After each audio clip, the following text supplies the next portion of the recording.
kumusta naman po kayo dyan? Bigotelyo. Ako po napadaan lang. Diyan lang ako sa mall. Buti na lang napadaan ako dito.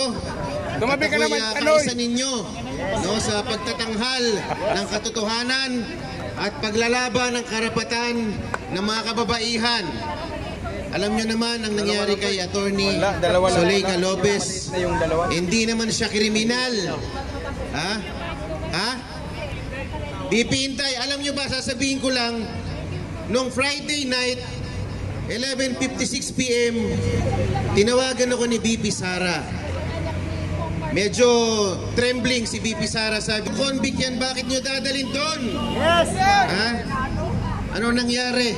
Kung nabasa nyo lang yung order niya nirelease ng House, hindi ko alam, baka kinder ba o prep yung nag-prepare ng order na yon. Hindi ko alam. Kahit siguro prep, hindi maiintindi yung order na ginawa niya.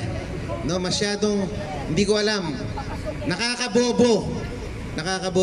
Hindi ko alam bakit ang mga namumutawi ngayon sa Kongreso, mga convict. BP, nandito po kami. Kasama ko po si Congressman Marcoleta, yung anak.